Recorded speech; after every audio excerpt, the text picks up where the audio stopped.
Emilia dan aku akan membuat belajar kamu jadi lebih mudah dan happy. Ayo subscribe. Oke. Terima kasih. Enjoy videonya. Oke teman-teman, di sini kita akan memasuki teknologi yang akan kita pelajari pada playlist kali ini, yaitu si LTE. Nah, setelah perkembangan yang telah kita bahas sebelumnya, barulah dia akan muncul teknologi 4G, yaitu 4G bagian LTE ya, yang dikeluarkan oleh si 3GPP. Nah, teknologi 4G ini itu merupakan teknologi yang didesain khusus untuk menangani data ya, atau didesain untuk khusus menangani yang datanya itu menggunakan IP, oke? Oke, ini adalah teknologi yang hadir khusus untuk komunikasi data. Artinya data di sini ialah berbasis pada IP ya. Karena dia menggunakan data dan berbasis pada IP, maka switchingnya dia akan menggunakan apa teman-teman? Ya, pintar. Paket switching. Nah, di sini sudah murni nih si paket switching. Kalau misalnya yang 3G kan ada circuit switching, ada paket switching. Dia ada dua ya, teman-teman. Ada dua teknik switching yang dipakai. Nah, kalau di sini sudah PS. Sedangkan kalau yang 2G itu masih CS-nya doang. Oke. Bagaimana dong kalau misalnya dalam 4G ini dia maunya datanya itu berupa voice atau berupa suara ya. Kalau misalnya berupa voice atau suara, maka 4G bisa melakukan dua hal.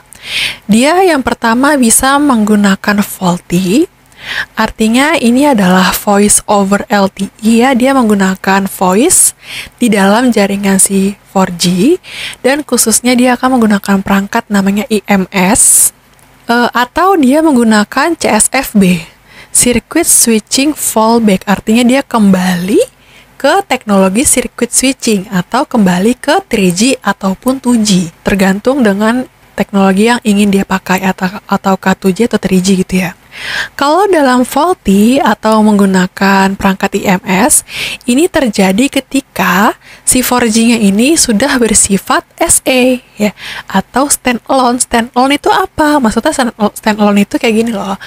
Baik dari sisi RAN atau radio access network-nya maupun sisi core-nya itu sudah murni benar-benar punyanya si 4G. Artinya dia akan membangun infrastruktur yang benar-benar 4G semua gitu ya, tanpa campur tangan 3G dan 2G. Nah, kalau misalnya CSFB, dia masih bersifat non-standalone. Artinya non-standalone itu ialah dia tidak berdiri sendiri, melainkan dalam sisi core-nya atau sisi yang bagian switching intinya, dia masih menggunakan teknologi sebelumnya, yaitu 2G atau 3G, tapi dalam sisi RAN-nya atau dalam sisi radio access network-nya untuk menyebarkan kepada si pelanggan, dia sudah bersifat 4G gitu ya. Nah, tergantung nih apakah dia NSA atau SA. Kalau SA VoLTE, kalau NSA CSFB, oke? Paham ya sampai sini ya? Nah, kemudian untuk arsitekturnya kita akan bahas dari sini. Untuk usernya sendiri, dalam 4G itu sebutannya sama seperti yang 3G, yaitu UA atau user equipment. Ini adalah sebuah HP-nya si usernya gitu ya. Kemudian dia menuju ke E-Node B menggunakan gelombang radio. Oke. Kalau dalam 4G si ininya towernya itu yang memancarkan gelombang-gelombangnya itu dinamakan dengan E-Node B ya. Kemudian dari E-Node B ini dia tidak menggunakan perangkat lain gitu ya untuk saling berkomunikasi. Jadi dia bisa langsung berkomunikasi dengan E-Node B lainnya, misalnya sebelah sini ya. Dia langsung bisa berkomunikasi lagi menggunakan interface yaitu X2. Oke. Nah, interface ini yang memungkinkan si E-Node B ini untuk saling berkomunikasi. Kalau yang sebelumnya di teknologi 3G, si Node B ini kan untuk berkomunikasi memerlukan RNC gitu ya. Jadi kalau misalnya ada Node B lain di sini, dia pengen berkomunikasi dia harus melalui RNC. Nah, kalau misalnya si 4G enggak, langsung gitu ya, langsung menggunakan interface X2. Nah, maka dari itu dia lebih cepat gitu ya. Kemudian dari si E-Node B ini, dia akan langsung menuju ke perangkat yang dinamakan dengan SGW. kemudian baru dia ke PGW. Nah, kedua perangkat ini adalah perangkat yang menangani tentang datanya atau physical channel gitu ya. Dia menangani membawa data si pelanggannya ya, membawa data. Tapi sebelum membawa data, pastikan dia diatur dulu ya pensinyalannya. Pensinyalan tersebut akan diatur oleh perangkat yang dinamakan dengan MMI. Oke, jadi kalau misalnya saya gambar putus-putus seperti ini, itu artinya ialah pensinyalan, tidak membawa data. Jadi datanya lewat sini, tapi sebelum lewat sini, dia harus melalui persetujuan MMI dulu. Dia menentukan SGW mana yang akan dilewatkan gitu ya. Nah, barulah dia ke sana. Oke, jadi ini juga langsung ke sana, terus ini ke sini, seret gitu. Seperti ini, simple sekali, ya kan? Cuman ada inode B, kemudian langsung SGW, PGW, MMI. Jadi arsitekturnya itu lebih disimplify atau lebih disimpelkan. Jadi lebih gampang lah gitu ya. Nah, dengan kesimpelannya dia, maka kecepatannya itu lebih cepat gitu ya dibandingkan dengan teknologi sebelumnya. Oke, kalau misalnya dalam sisiran atau radio access network ya, bagian si node B itu, dalam LTE itu kita sebutnya dengan UTRAN. Kalau si 3G kan UTRAN ya kan, kalau di dalam 2G GERAN. Nah, kalau di sini ialah UTRAN, dan dalam sisi core-nya atau sisi intinya itu dinamakan dengan EPC atau Evolve Packet Core. Jadi selain namanya yaitu 4G atau namanya yaitu LTE, si 4G LTE ini juga dinamakan dengan EPS atau Evolve Packet System.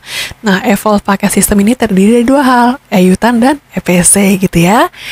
Oke, kemudian di Indonesia frekuensi yang digunakan oleh 4G sesuai dengan kesepakatan pemerintah, dia menggunakan frekuensi yaitu sebesar 1800 MHz. Nah, kalau misalnya dia minjem ke si 2G, maka namanya yaitu L900. Ya kan, ini adalah frekuensi 2G ya kan, karena dia menggunakan 900 MHz yang dipakai oleh LTE itu.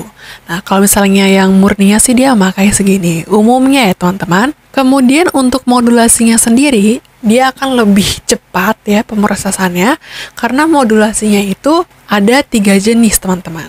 Yang pertama, dia bisa menggunakan modulasi QPSK ditambah 16 QAM, atau dia bisa menggunakan QPSK ditambah 64 QAM, atau dia bisa menggunakan QPSK ditambah dengan 256 QAM.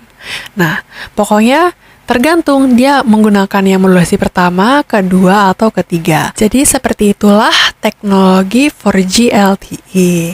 Nah, perkembangannya mantep kan? Yang dimulai dari 2G, kemudian dia menjadi 2.5G dengan penambahan perangkat yaitu SGN dan GGSN.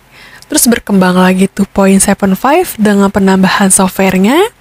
Kemudian menjadi 3G, di mana 3G ini berubah semua arsitekturnya, mulai dari perangkat penggunanya sampai sisi core-nya. Kemudian berkembang lagi menjadi 3.5G, ditambahkan software yaitu MHz. Lalu yang terakhir baru dia menuju ke 4G LTE, di mana 4G LTE ini arsitekturnya lebih mudah, lebih simple gitu ya. Makanya kecepatannya itu lebih tinggi dibandingkan yang sebelum-sebelumnya. Jadi seperti itu teman-teman, perkembangan si 4G. Nanti pada video selanjutnya kita akan fokus membahas tentang si 4G ini aja.